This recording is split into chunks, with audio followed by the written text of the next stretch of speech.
అమెరికాలో ఎన్నికల ప్రభావం కనిపిస్తోంది. ఇరు పార్టీల నేతలు విజయం కోసం నువ్వా నేనా అన్నట్లు పోటీ పడుతున్నారు. ట్రంప్, కమలా హారిస్ ఇరువురు కూడా అధికారంలోకి వస్తే అక్రమ వలసలను అరికడతామని, అమెరికా ఆర్థిక వ్యవస్థను బలోపేతం చేస్తామని ప్రకటిస్తున్నారు. ఈ నేపథ్యంలో వలసదారులను వారి దేశాలకు వెనక్కి పంపించడం ఇప్పటికే ప్రారంభించారు.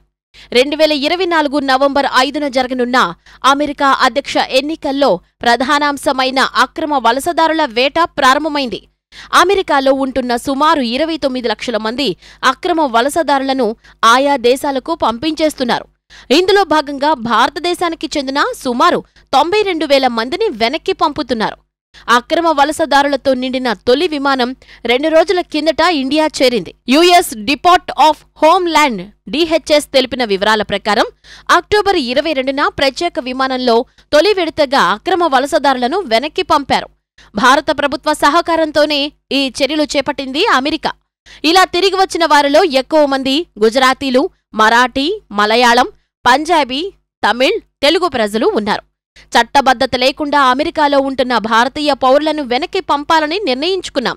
వలస వచ్చిన ప్రజలు స్మగ్లర్ల చేతిలో బందీలు కాకుండా ఉండేందుకే ఈ చర్యలు తీసుకుంటున్నాం అని డిహెచ్ఎస్ అధికారి తెలిపారు. గత జూన్లో అమెరికా ప్రకటించిన వివరాల ప్రకారం అమెరికాకు అక్రమ వలసలు పెరిగాయి. సుమారు 29 లక్షల మంది వరకు ఉన్నారు. 2024 ఆర్థిక సంవత్సరంలో దాదాపు 1,60,000 మంది అక్రమ వలసదారులను వెనక్కి పంపారు. 495కు పైగా ప్రత్యేక విమానాల్లో 145 దేశాలకు చెందిన వలసదారులను వెనక్కి పంపింది. వీరిలో భారత్తో పాటు Colombia, Ecuador, Peru, Egypt, Mauritania, Senegal, Uzbekistan, China దేశాల పౌరులు ఉన్నారు. చట్టబద్ధమైన వలసల మార్గాలను ప్రోత్సహించేందుకే ఈ చర్యలు చేపట్టినట్లు అమెరికా తెలిపింది. ప్రస్తుతం అందిన సమాచారం ప్రకారం 2023 అక్టోబర్ 1 నుంచి ఇప్పటి వరకు సుమారు 29 లక్షల మంది అక్రమంగా అమెరికాలోకి ప్రవేశించడానికి యత్నించారు. వీరిలో ఎక్కువ మంది కెనడా, మెక్సికో సరిహద్దుల నుంచి చొరబాటుకు ప్రయత్నించారు. ఇలా దొరికిపోయిన వారిలో 90,415 మంది భారతీయులు కాగా సగానికి పైగా గుజరాతీయులు ఉన్నారు. ఈ ఏడాది కాలంలో సగటున గంటకు 10 మంది చొప్పున భారతీయుల్ని అరెస్టు చేసినట్లు అమెరికా ప్రభుత్వం ప్రకటించింది. ఇండియన్స్ ఎక్కువ మంది కెనడా సరిహద్దుల్లో అరెస్టయ్యారు.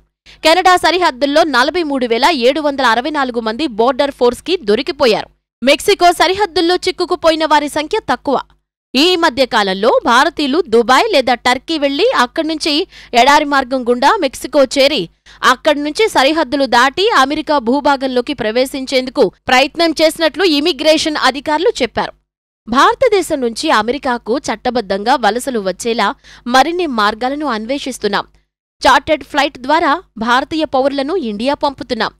ఇండియా ప్రభుత్వం ఇందుకు సహకరించింది. ఇలా వెనక్కి పంపడం ఇది తొలిసారి కాదు అని అమెరికా డిహెచ్ఎస్ ప్రకటించింది. అమెరికాలో నివసించడానికి వీలైన ధృవీకరణ పత్రాలు చూపించని ఇండియన్స్ను యునైటెడ్ స్టేట్స్ బహిష్కరించింది. అక్రమ వలసలను నిరోధించే ప్రక్రియలో ఇరు దేశాలు పరస్పరం సహకరించుకుంటున్నాయి అని తెలిపింది.